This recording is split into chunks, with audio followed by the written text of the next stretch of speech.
តាក់ស៊ីធ្វើដំណើរឆ្លងកាត់ពីខេត្តមួយទៅខេត្តមួយហើយទទួលដឹកអតិថិជនពីទីក្រុងទៅទីរួមខេត្តចឹងហើយធ្វើឲ្យបងតាក់ស៊ីទទួលបាននូវបទពិសោធន៍ថ្មីៗនិងរឿងចម្លែកចូលមកកាន់ជីវិតរបស់គាត់ជាពិសេសតាក់ស៊ីទទួលដឹកតែមនុស្សមិនទទួលដឹកវិញ្ញាណឬមួយក៏ព្រាយខ្មោចបិសាចអីទេថ្ងៃនេះយើងនឹងមានសាច់រឿងថ្មីមួយទៀតដែលខ្ញុំគិតថាវាជារឿងដែលគួរឲ្យព្រឺព្រួចដែរសម្រាប់ប្រិយមិត្តទាំងអស់គ្នាសាច់រឿងមួយនេះគឺជាបទពិសោធន៍ផ្ទាល់ខ្លួនរបស់បងប្រុសម្នាក់ដែលបានកាត់ឡើងកាលពី10ឆ្នាំមុនចឹងខ្ញុំសូមហៅគាត់ថាបងឆើតហើយព្រោះអីកាលពី10ឆ្នាំមុនគាត់នៅវ័យកណ្ដាលដែរទេហើយយើងដឹងស្រាប់ហើយថានៅក្នុងប្រទេសរបស់យើងកាលពី10ឆ្នាំមុនដូចជាមិនទាន់មានការអភិវឌ្ឍខ្លាំងប្រហែលទេសូម្បីតែអំពូលភ្លើងឬមួយក៏ភ្លើងបំភ្លឺតាមផ្លូវហ្នឹងគឺអត់ទាន់មានគ្រប់គ្រាន់ទេអញ្ចឹងមុននឹងចូលទៅដល់សាច់រឿងសូមបងប្អូនទាំងអស់គ្នាជួយចុច like និង subscribe ហើយដាក់សញ្ញារូបកណ្ដឹងដើម្បីជាកម្លាំងចិត្តមកដល់រូបខ្ញុំបង្កើតនិងផលិតនូវវីដេអូថ្មីៗបន្តទៀតខ្ញុំចង់ឲ្យបងប្អូនទាំងអស់គ្នាសាកសម័យមើលទៅកាលពី10ឆ្នាំមុនណាពេលនោះដែរគឺអត់ទាន់ទំនើបទេសូម្បីតែការដឹកជញ្ជូនហ្នឹងគឺអត់ទាន់មានក្រុមហ៊ុនដឹកជញ្ជូនឬមួយក៏ការ booking ដូចសម័យឥឡូវនៅពេលនោះដែរគឺបងឆើតគាត់ត្រូវការដឹកភ្ញៀវគឺគាត់ជិះទៅតាមចាប់ម៉ូយឬមួយក៏តាមផ្ទះតាមភូមិអីចឹងទៅដើម្បីទទួលបានម៉ូយដឹកពីខេត្តទៅទីក្រុងពីទីក្រុងមកទីរួមខេត្តហើយនៅពេលនោះដែរគឺបងឆើតគាត់ដឹកភ្ញៀវតែពេលថ្ងៃឯងប៉ុន្តែបន្ទាប់ពីមួយរយៈក្រោយមកគ្រួសាររបស់គាត់ក៏ចាប់ផ្ដើមធ្លាក់ចំណូលហើយនៅក្នុងកំឡុងពេលនោះដែរគាត់ក៏ចាប់ផ្ដើមបដូរទៅដឹកពេលយប់បន្ថែមទៀតដើម្បីបានចំណូលគប់ផ្ស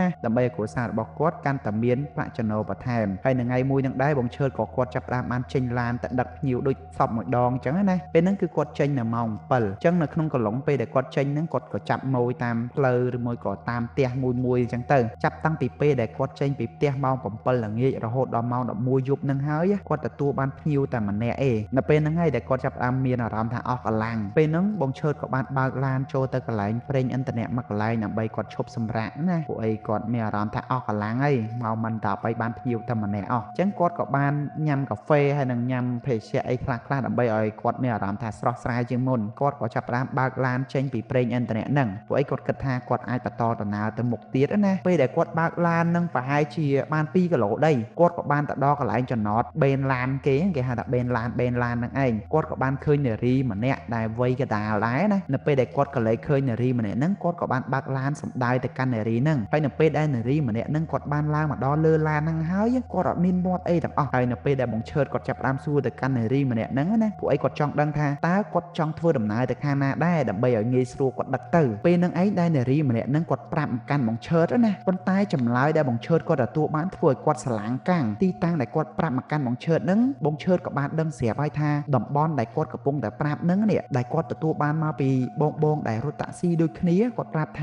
នៅភូមិហ្នឹងគឺជាភូមិដែលមានផ្ទះមួយហើយដាច់ស្រយាលពីគ្នាខ្លាំងមែនទែនហើយនៅក្នុងភូមិហ្នឹងដែរគឺមានលក្ខណៈស្ងាត់ជ្ងំហ្មងហើយនៅទីតាំងហ្នឹងក៏ជាទីតាំងមួយដែលអសុវត្ថិភាពសម្រាប់អ្នករត់ឡានតាក់ស៊ីដូចគាត់អញ្ចឹងណាពួកអីនៅហ្នឹងក៏ធ្លាប់មានគេបោកបញ្ឆោតមនុស្សដើម្បីយកទៅសម្លាប់ឬមួយក៏ប្លន់រថយន្តអីអញ្ចឹងទៅអញ្ចឹងហើយធ្វើឲ្យបងឆើតគាត់គិតមកសបកគាត់គួរតែដឹកម្នាក់ហ្នឹងទៅអត់ប៉ុន្តែបន្ទាប់ពីគាត់គិតមកសបកហើយគាត់ក៏បានកលេចមើលទៅកាន់នារីម្នាក់ហ្នឹងទាំងការស្លៀកពាក់ទាំងការរៀបចំខ្លួនរបស់គាត់វាដូចជាគ្មានអ្វីដែលធ្វើឲ្យគាត់ព្រួយបារម្ភចំពោះនារីហ្នឹងណាពួកអីគាត់គ្រាន់តែនារីទុនខ្សោយម្នាក់ទេបើសិនជាគាត់មិនជូនទៅតើមានណាគេជូននារីហ្នឹងទៅប៉ុន្តែនៅពេលដែលចុងក្រោយបំផុតគាត់ក៏បានសម្រេចចិត្តដេញនារីម្នាក់ហ្នឹងចុះចេញពីលើឡានរបស់គាត់ពួកអីគាត់គិតថាបើសិនជានារីហ្នឹងមិនគួរឲ្យខ្លាចប៉ុន្តែគាត់អាចនឹងទៅដល់ទីតាំងហ្នឹងវាមានអ្វីដែលគួរឲ្យខ្លាចសម្រាប់គាត់ពេលហ្នឹងហើយដែលគាត់សម្រេចចិត្តថាមិនដឹកនារីហ្នឹងទៅទេនៅពេលដែលគាត់ចាប់តាមបាក់ឡានយូរទៅក៏បានចុះពីផ្លូវធំចូលមកផ្លូវបត់ទូចដើម្បីចូលទៅផ្ទះអតិថិជនរបស់គាត់ហ្នឹងណាអំពូលភ្លើងដែលអមនៅសងខាងភ្លើងចាប់តាមដាច់បដាហើយពួកអីយើងចុះទៅតាមផ្លូវភូមិវាអត់មានអំពូលភ្លើងបំភ្លឺតាមផ្លូវទៀតទ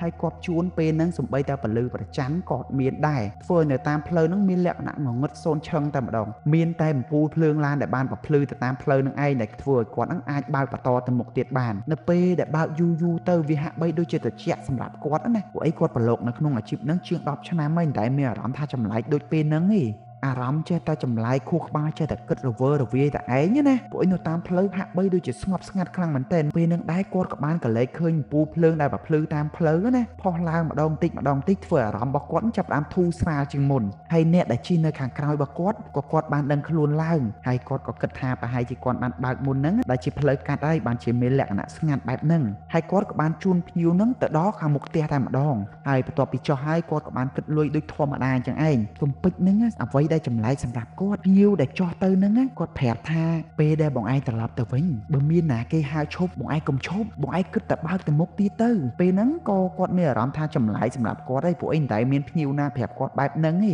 ពេលហ្នឹងគាត់ក៏បើកឡានចេញទៅធម្មតាហ្នឹងឯងបន្ទាប់ពីគាត់បើកឡានចេញពីផ្ទះភ្ញៀវហ្នឹងបានប្រហែល1គីឡូដីហើយគាត់ក៏កលេចឃើញនារីដ៏ស្រស់ស្អាតម្នាក់បក់ដៃហៅឡានផងគាត់ហើយនារីដែលកំពុងតែបក់ដៃហៅឡានគាត់ហ្នឹងគាត់មានរាងសហើយគាត់ក៏គិតក្នុងចិត្តថាមួយថ្ងៃហ្នឹងគាត់ដឹកភ្ញៀវបានតែម្នាក់ឯងបើបាននារីម្នាក់ហ្នឹងទៀតជិះជាមួយគាត់បានទាំងអ្នកជជែកលេងហើយបានទាំងភ្ញៀវម្នាក់ទៀតបន្ថែមទៀតផងចឹងហើយគាត់ក៏បានអែបឡានទៅចិត្តនារីម្នាក់ហ្នឹងរំពេចហ្នឹងគាត់ក៏បានគិតទៅដល់ភ្ញៀវមុនហ្នឹងដែលបានប្រាប់គាត់ប្រាប់ថាបើសិនជាបងបានមកដល់ផ្លូវកែងហ្នឹងណាកុំឈប់ទោះមានរឿងអីក៏ដោយបើឯងគិតតែបើកទៅមុខទៅព្រោះអីអាចនឹងមានរឿងអ្វីចម្លែកមកកាន់បងនៅពេលដែលគាត់នឹកឃើញនៅសម្ដីដែលភ្ញៀវរបស់គាត់បានប្រាប់មុនហ្នឹងណាអារម្មណ៍ភ័យខ្លាចរបស់គាត់ក៏ចាប់ផ្ដើមកើតមានម្ដងទៀតព្រោះអីវាអត់ដែលមាននារីណាមកឈរចាំឡានណាទាំងយប់អញ្ចឹងពេលហ្នឹងឯងដែលហ្គាឡានរបស់គាត់ជន់អត់ដឹងលឿនទេរឿងដែលកាន់តែចម្លែកមកលើគាត់ហ្នឹងពូភ្លើងដែលបំភ្លឺតាមផ្លូវហ្នឹងវាក៏បានដាច់ព្រមគ្នាពេលហ្នឹងឯងដែលធ្វើអារម្មណ៍របស់គាត់កាន់តែតក់ស្លុតជាងមុនណាហើយគាត់ក៏បានកលេចមើលទៅតាមទ្វារកញ្ចក់ឡានគាត់កលេចមើលទៅកាន់នារីដែលឈរហៅគាត់មុនហ្នឹង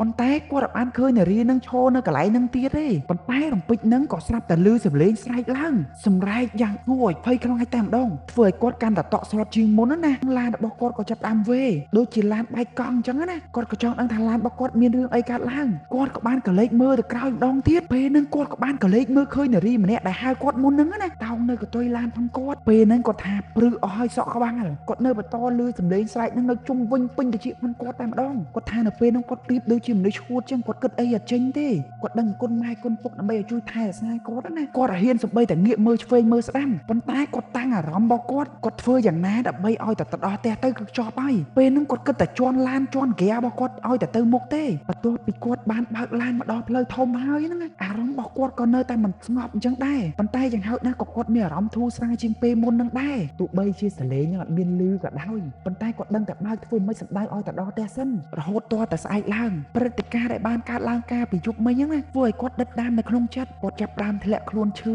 ណាសូម្បីតែគ្រួសាររបស់គាត់ក៏ដឹងថាគាត់កើតអីដែររហូតទាល់តែគាត់នាំប្តីគាត់ទៅពេទ្យប៉ុន្តែពេទ្យបញ្ជាក់ប្រាប់គាត់ថាប្តីគាត់មានឈឺអីទេគ្រាន់តែក្តៅខ្លួនប៉ុណ្្នឹងឯងរហូតទាល់តែគាត់នាំប្តីរបស់គាត់ទៅស្រោចទឹកពេលហ្នឹងឯងដែលបង្ឆាតចាប់ផ្ដើមមានលក្ខណៈថាធូរស្បើយជាងមុនណាគាត់បានប្រាប់រឿងគ្រប់យ៉ាងដែលបានកើតឡើងទៅលើគាត់កាលពីថ្ងៃហ្នឹងទៅកាន់ប្រពន្ធរបស់គាត់ដែលធ្វើឲ្យប្រពន្ធគាត់ភ្ញាក់ផ្អើលមែនទែននៅពេលដែលគាត់ធូរស្បើយបានមួយសប្តាហ៍ក្រោយទើបគាត់ទៅកន្លែងដែលកើតហេតុហ្នឹងម្ដងទៀតចង់ដឹងថានៅនឹងមានរឿងអីកើតឡើងនៅពេលហ្នឹងឯងដែលគាត់ភ្ញាក់ផ្អើលខ្លាំងមែនទែនកន្លែងផ្លូវកែងដែលគាត់បានឃើញរឿងហេតុការណ៍ទាំងអស់ហ្នឹងណាកន្លែងហ្នឹងជាកន្លែងផ្ទះចាស់មួយដែលទ្រុឌទ្រោមខ្លាំងមែនទែនអត់មានផ្ទះណាគេនៅជុំវិញហ្នឹងទេគាត់ក៏លេចមើលទៅកន្លែងនារីម្នាក់ហ្នឹងឈរប៉ុន្តែគាត់អត់មានឃើញអីទាំងអស់គាត់ឃើញតែផ្កាដែលសពូនគ្រីមស្វិតគេដាក់សុំរូបថតពេលដែលមនុស្សយើងស្លាប់ហ៎ចឹងហើយគាត់ក៏បញ្ញាចេញពីទីតាំងហ្នឹងតែម្ដងទៅបន្ទាប់ពីហេតុការណ៍ទាំងអស់ហ្នឹងបានកើតឡើងទៅលើគាត់ធ្វើឲ្យគាត់ដិតដាមខ្លាំងមែនទែនចាប់ពីថ្ងៃហ្នឹងមកគាត់ក៏ឈប់បើកឡាននៅពេលយប់ទៀតដែរគាត់បើកតែពេលថ្ងៃទេ